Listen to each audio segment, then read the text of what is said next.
Hello, my name is Bob Tickleman. I'm part of a newly formed team at Microsoft called an Azure Technical Trainer. And previously, I was a premier field engineer working specifically on the Azure Stack Early Adopters Initiative. I'm going to be presenting one in a series of modules on Azure Stack that we're making available to you. And this one is specifically to cover the virtual and physical networking infrastructures of your scale unit. The topics we'll be covering today will deal with the physical and virtual networking architecture and infrastructure pieces. We'll take a look at the various networking services, and these will be either specific to Azure Stack or just general networking functionalities from virtual networks and gateways and load balancers. We'll take a look at networking services such as DNS, and then the various connectivity options that you have to integrate Azure Stack into your solutions. Looking at the networking architecture, both physical and virtual on your scale unit itself, you'll notice that Azure Stack needs a highly resilient and available physical infrastructure to support its operations and services.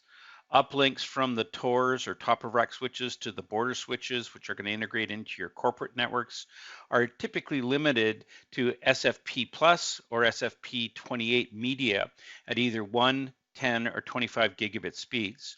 Make sure to check with your OEM hardware vendor for specific network configurations to meet your requirements.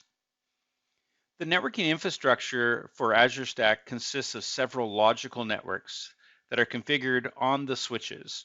The following slides are going to show each of these logical networks and how they integrate with the top of rack switches, baseboard management controllers or BMC, and the border switches, which is your customer facing networks.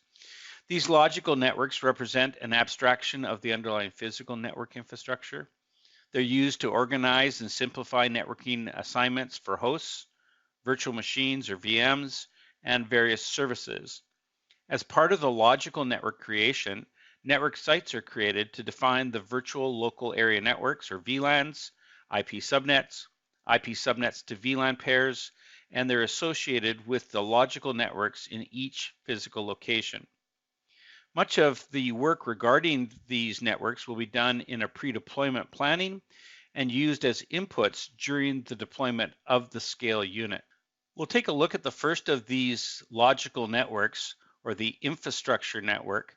I'll be using CEDAR notation references throughout these slides, but this /26 network is a subnet that contains the routable point-to-point IP /30 subnet, or 2 host IPs for routing purposes, a dedicated /32 subnet for switch management interfaces, and a /32 subnets for loopback address assignments to the switch. This range of IP addresses needs to be routed externally to the Azure Stack solution, but not to be fully public. Our next network is the management network.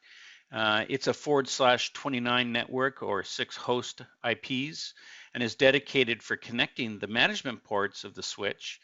And it allows for out-of-bound access for deployments, management, and troubleshooting. And it's calculated as a subset of the switch infrastructure network, which we mentioned in the previous slide. Going from bottom to top, our next network is the BMC network and is dedicated to controlling all the baseboard management controllers, also known as processors. If you have things like iDRAC that would be used by your specific vendor. Only one BMC account is used to communicate with any BMC node. The Azure Stack deployment automation will need to control the host's computer power through the BMCs. If present, the HLH or hardware lifecycle host is located on this network and may provide OEM-specific software and hardware maintenance or monitoring. The HLH will also host the DVM or the deployment virtual machine. This machine should be removed after the deployment of the scale unit. It is a security issue potentially, and it should be removed by the vendor. If not, you could actually remove it if they have not.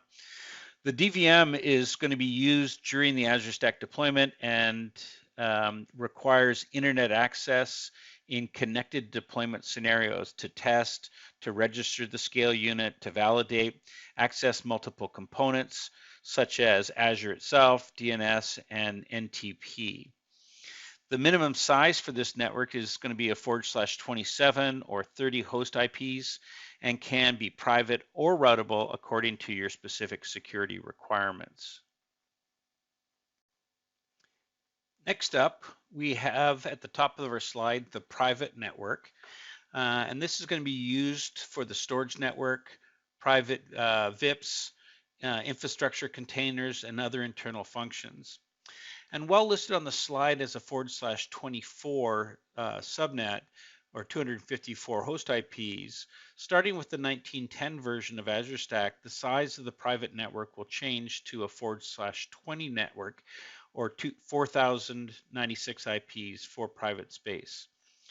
This network will be private to the Azure Stack system and is not going to be routed beyond the border switch devices of the Azure Stack system and can be reused on multiple Azure Stack systems within the data center. Now, this might seem counterintuitive, and while the network is private to the Azure Stack, it must not overlap with other networks in the data center. If overlapping does occur, it is possible that the Azure Stack may not route corporate network traffic externally. And so what we're saying there is it can be reused across multiple scale units as an internal scale unit, but that network address cannot then also be used in the corporate environment as a subnet. Based on the information on the slide, prior to 1910, it's going to be divided into two subnets. The first /25 or 126 host IPs is for the storage network. It's going to be used to support the use of Storage Spaces Direct, SMB or server message block storage traffic, and virtual machine live migration. The other /25, half is the internal virtual IP address network and is dedicated to internal only VIP for software load balancers. As of the 1910 version, this /20 private IP space will be divided into multiple networks, just as it was previously, that will enable running of Azure Stack Systems internal infrastructure on containers in future releases. This new IP address space enables this ongoing effort to reduce the required routable IP space prior to deployments. Systems that were deployed before 1910 and then upgraded, this will then have to be added and can be provided through using the set AZ private network private endpoint commandlet, and we have instructions on TechNet on how to do that. Moving on, our next network is the Azure Stack Infrastructure Network. It is a 24 network and dedicated to the internal stack components so that they can communicate and exchange data amongst themselves. The subnet can be routed externally for the solution to be integrated with your data center, but we recommend that you do not use public or internet routable addresses on this subnet. This network is advertised to your border, but most of the IPs are going to be protected by ACLs or access control lists. These IPs are going to provide access within a small range that is equivalent to the size of a /27 network and host services such as the Privileged Endpoint or PEP and Azure Stack Backup. So here's that information about the /27 network, that smaller subset that is going to be protected by those ACLs and access to things like the PEP. Moving on, we have the public VIP network. This network is going to contain the externally accessible or public IP addresses that will be assigned to a small subset of Azure Stack services, with the remainder being used by the tenant virtual machines. Azure Stack infrastructure is going to use at least 8 addresses of this public IP address network. The network size on the subnet can range from a minimum of a /26 or 64 hosts to a maximum of a /22 network or 1,022 hosts. Our recommendation would be to plan for at least a 24 network. And if you plan to have app services or SQL resource providers, at least 7 more addresses are going to be used. The remaining 15 IP addresses are going to be reserved for Azure services. Now know that you're going to be able to add IP addresses to this range after you've deployed the Azure Scale unit, but to remove addresses is not available. You would actually have to redeploy the Scale unit, so plan carefully. The public VIP networks is going to be assigned to a network controller in the Scale unit. It is not a logical network on the switch. The SLB uses the pool of addresses and assigns /32 networks to tenant workloads. On the switch routing table, these /32 IPs are advertised as an available route via BGP. So the Scale unit infrastructure reserves the first 31 addresses from this public VIP network, while the remainder is going to be used by the tenant VMs.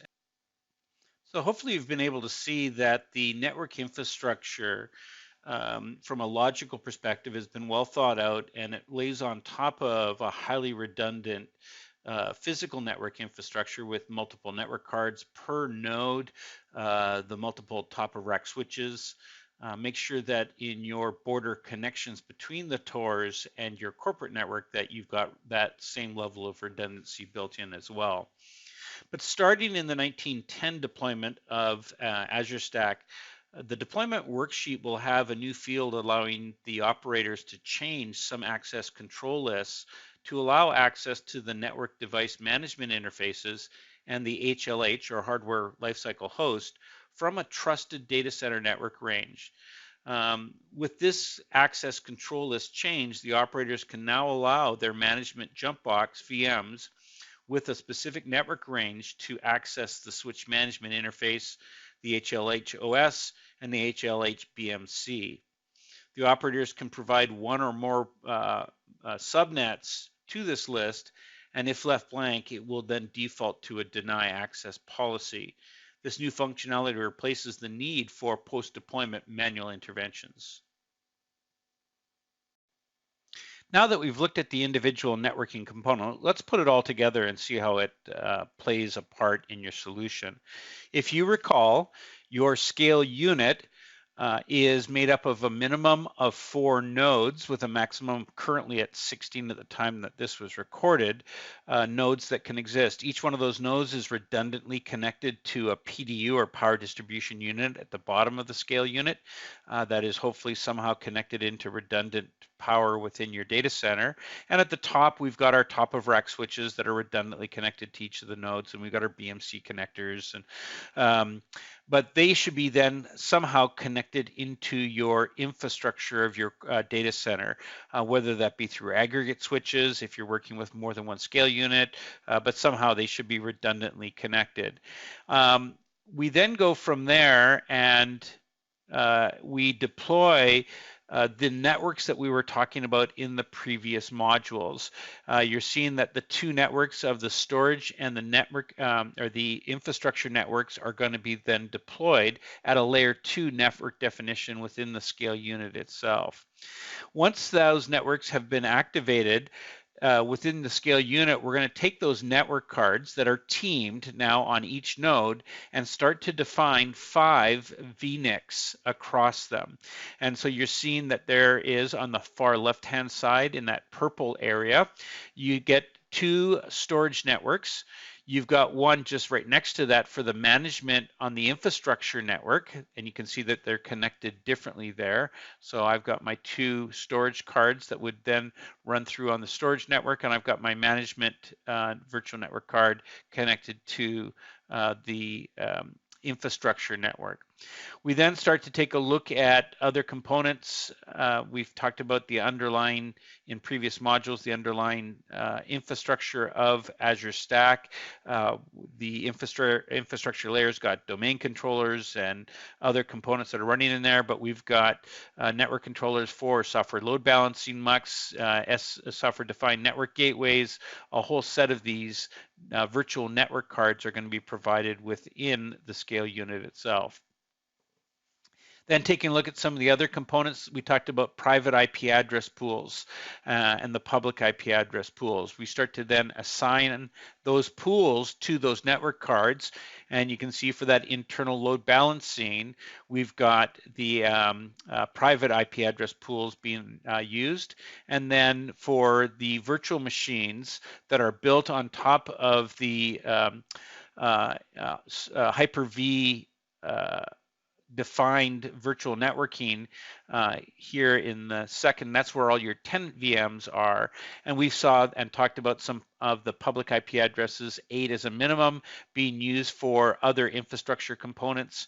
You might be using them for resource providers for SQL or other things, then we're going to increase that number from 8.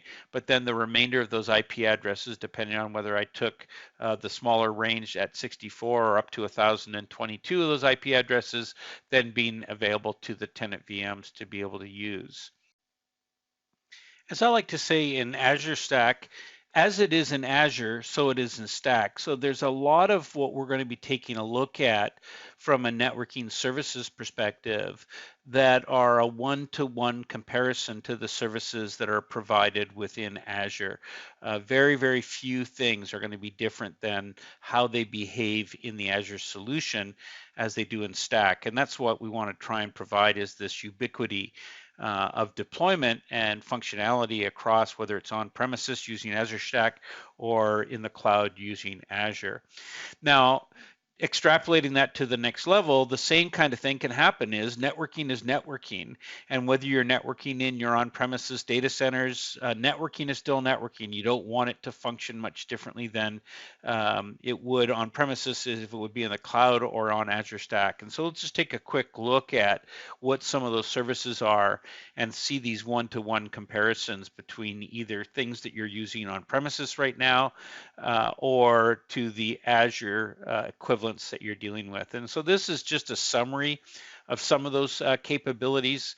The most common ones that are being used: virtual networking, subnetting, working with network cards, user-defined routes, public and private IP addresses, load balancers. What you're not going to get in here, maybe in that realm, you're going to get the layer 4 load balancing. We have a slide that will talk about that specifically.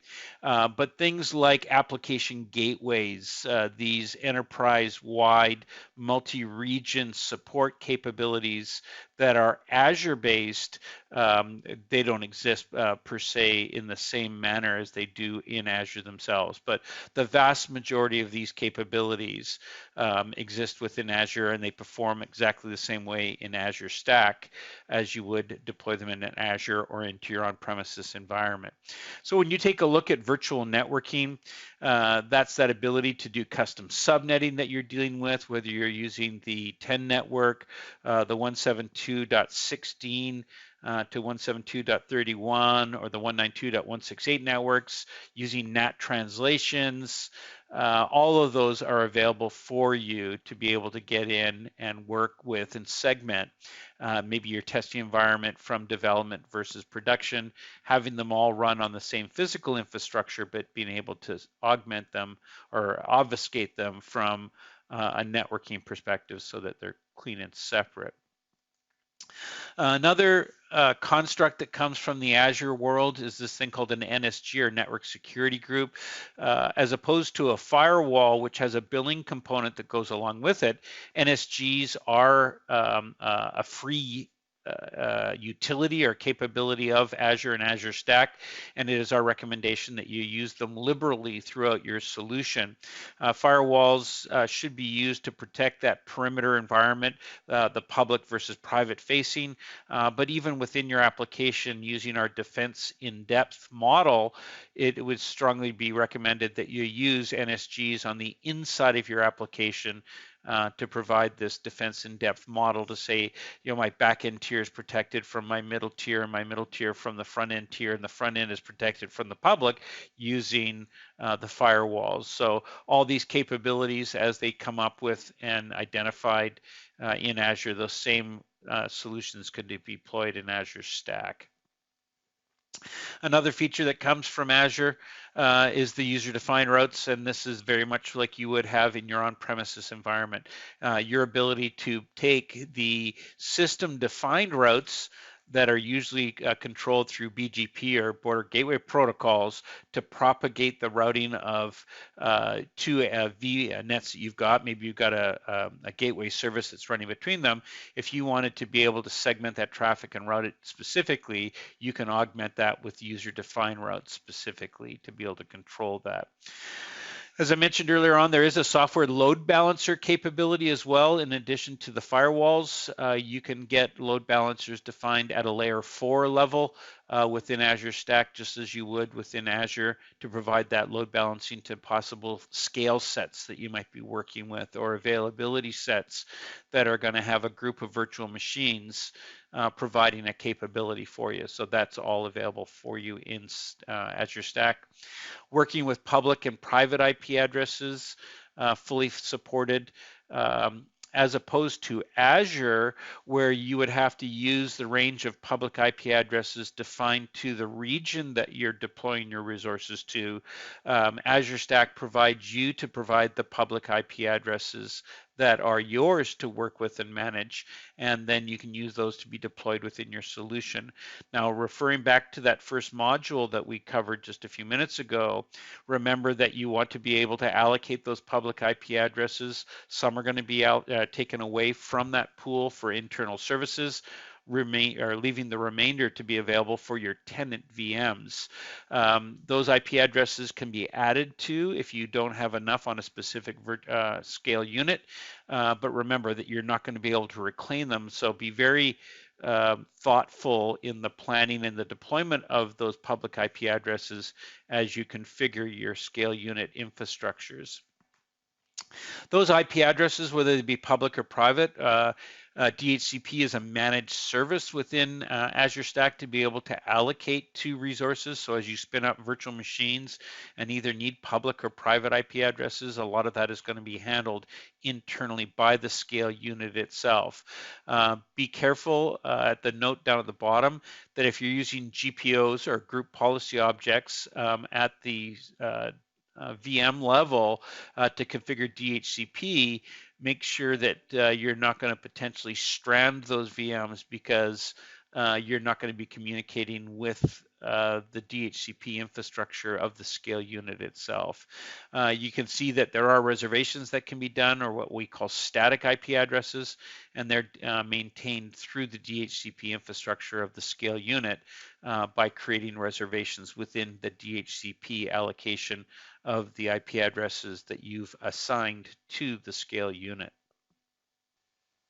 Name resolution is an important part. We want to take a look at the various ways in which you can connect and DNS with Azure Stack, whether as you would in your on-premises many of the networking services in Azure or Azure Stack, very similar to what you've been doing both in on-premises and with being able to have a lot of the interact capabilities are going to be there for you, with a few differences across your enterprise. Touch on for many of the services and capabilities of DNS we're not going to get into in this course. It's outside of the realm of what we're going to be talking about, but we do want to cover the specific features in Azure Stack and how you might want to integrate them moving forward. But to be able to access Azure Stack endpoints such as portal, the admin portal, the management portals, from outside of Azure Stack, you'll need to integrate the Azure Stack DNS service with your DNS services either hosted into your corporate environment or out in the public domain. Moving on then, we take a look at the things you're going to be required to build. Now remember that similar to Azure, Azure Stack can have multiple regions that you're working with. So as a corporate global organization, you might have a region of North America and one in Europe. So you might want to define a region. Within the region, you can actually have multiple scale units within that region that you're working with. So how do we identify the scale units and then all the services that are running in them? So you're going to be required to provide certain information in the deployment and configuration of your scale unit deployment. So such as regions I mentioned, which is that geographic location, and in my example I'll use East. You may want to then provide an external name, which is that name that your zone will have and be resolved outside of Azure Stack itself, but publicly addressable. So you might have, using Microsoft naming conventions, something like cloud.fabricam.com. And so now your region would be east.cloud.fabricam.com. Next, you're going to need an internal domain name. That's the name of the internal zone that will be used for infrastructure services of your Azure Stack. Its directory service integration and private, so not reachable from outside, something such as maybe AzureStack.local, and you'll see that throughout these examples over the next couple of slides. Next, you're going to need a DNS forwarder, which is a server or group of servers that are used to forward DNS queries to. These DNS zones and records that are hosted outside of Azure Stack, either on a corporate intranet or public intranet or public internet connectivity. If you want to edit the DNS forwarders after the deployment, you can augment those. There is a PowerShell commandlet that will allow you with that, set-azs DNS forwarder. And then possibly it's an optional component where you get into a naming prefix, and that naming prefix that you may want to use for, say, Azure Stack infrastructure roles might be something like AZS. That's the one that's default if you don't give it one of your own name that you're wanting to configure specifically. So the fully qualified domain name of an Azure Stack deployment and the endpoints is the combination of its regional parameters, the external domain naming parameter. Using these values that I just mentioned, you would have something, as I said, east.cloud.fabricam.com. Looking at what some of the endpoints might be is https://portal.east.fabricam.com. If I was getting to the administration of the scale unit, it might be something like https://admin portal.east.cloud.fabricam.com. So to use this example DNS namespace for your Azure Stack deployment, the following conditions are going to be required. The zone fabricam.com is registered either with the domain registrar, an internal corporate DNS server, or both, depending on your name resolution requirements that you're dealing with. Then moving on, the child domain name cloud.fabricam.com has to exist under the zone of fabricam.com. The DNS servers that host the zone fabricam.com and cloud.fabricam.com can be reached from the Azure Stack deployment itself. And to be able to resolve the DNS namespaces for Azure Stack endpoints and instances from outside of Azure Stack, you'll need to integrate the DNS servers that host the external DNS zone from Azure Stack with the DNS servers that host the parent zone that you want to use. And so you're seeing a number of these being identified here. This is all information that's documented quite well on the Microsoft Docs site. One of the major differences, and you'll see that in the note down at the very bottom of the slide, is unlike the Azure DNS services, Azure Stack is not a multi-tenanted environment. You'll have to come up with a different method to provide that solution. Again, we've got that well documented on how to implement that solution if you were going to a multi-tenanted Azure Stack deployment where you're hosting multiple tenants, but still managing the infrastructure itself. So looking at a number of the pieces that we just talked about, so we're now taking a look at the AzureStack.local DNS resolutions. If you're able to get in and take a look at that, you're seeing that it is also going to be the place on the right-hand part of that slide. You're seeing the underlying infrastructure servers that provide the capabilities of Azure Stack, what I always refer to as the magic layer. Now, typically, you're not going to be able to gain access to those virtual machines. Those virtual machines are protected, and you will have to go through what's called a break the glass procedure in conjunction with Microsoft to connect to a privileged endpoint. You'll provide a secure key to us.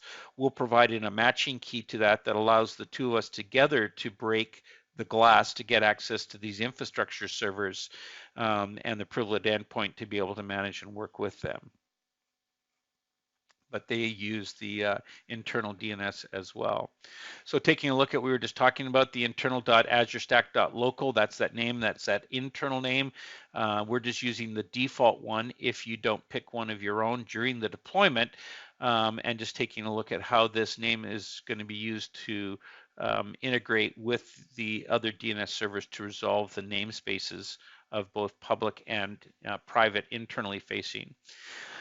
Here's an example of the actual records that you might see based around the example I was giving you. So you see on the top left-hand portion, that blue box, that's the regional definition that you're dealing with. And you can see how the arrow pulls across, and they've got their region defined as local here. You get the external domain name. I used fabricam.com, but you've got external or AzureStack.external. That's not typically a routable name that you're dealing with, but that could be the external name that you work with. Again, just taking a look at some of the internal cloud services. These would be things like your app services, web apps, mobile apps that are being deployed, and how they get their namespace resolved to the IP infrastructure that is going to support those internal features. Looking at the DNS forwarder feature, you're seeing on the left-hand side, this is just a traditional DNS entry that says if I run into a name that I'm not able to resolve the name to IP address resolution for, I'm going to go to this other server and get that. And so what you're seeing down the right-hand side is the command sets that you could work with. And I mentioned earlier that there is a PowerShell command that you could populate your scale unit with these forwarders to say, if you can't resolve these names internally, then go to this server to get that name resolution portion identified for you. For security reasons, Azure Stack has 2 DNS servers with a total of 2 DNS zones that ship out of the box. The 2 DNS zones consist of an internal zone used by Azure Stack infrastructure roles. That's that star.azurestack.local, unless you change that name, and a DNS zone used for external facing endpoints. So when deploying PaaS services, an additional DNS zone gets created. Some of the PaaS services are not installed by default. You would have to go through the procedure of installing the resource providers, and that would then create these DNS zones that then create and specify a deployment of that app service that you're working with. For data center integration, the DNS zones for external facing endpoints must be resolvable from the existing data center infrastructure. Azure Stack DNS servers can be configured to resolve multiple DNS zones based around integration endpoints. Typically, only the DNS zone used for the Windows Server Active Directory is going to be then required. And as I said before, just be careful that the names that I'm using here are just examples of whether it be Azure Stack.external or whether it be my east.fabricam.com. Those are just sample names that we suggest, or as an example, not a recommendation of what you should use. In the last section of this module, we want to take a look at the various ways in which you can connect with Azure Stack. As you would expect with many of the networking services, very similar to what you've been doing both in on-premises and within Azure, a lot of the same capabilities are going to be there for you with a few differences, and that's what we want to touch on for you. Like traditional connectivity needs, there's several different ways to achieve a goal, but we need to understand some of the differences between traditional gateways, Azure, and what's available in Azure Stack. So we have many of the same capabilities. You're building a solution down in the bottom left-hand corner there in a scale unit that has multiple hosts, nodes within the scale unit. You've got your switching. You might have a subnet that you're working with that builds that solution. If I wanted to build a multi-region or location service, I might need to be able to tie those two components together through a gateway subnet and a gateway, virtual gateway appliance or device that you're working with. So this is going to come into the model. As you would in Azure, you then associate that with a gateway service. Now, the bandwidth throughput of a VPN gateway SKU in Azure must be divided across all connections that are using that connection to the gateway. In Azure Stack, however, the bandwidth value of the VPN gateway SKU is applied to each connection resource that is connected to the gateway. So for example, in Azure, a basic VPN SKU that can accommodate about 100 megabits per second of aggregate throughput. If you create two connections to that VPN gateway, one connection could use 50% of it, and the other use the other 50% or 50 megabits per second each. In Azure Stack, each connection to the basic VPN gateway SKU is going to be allocated 100 megabits per second throughput. So consider the following when you select your different SKUs and choices is, what am I going to try and connect? How am I going to try and connect? And what is the throughput that I'm trying to work with? So in this scenario, you're seeing four different cases of an internet connectivity, number one. Number two is a secure point-to-site connectivity.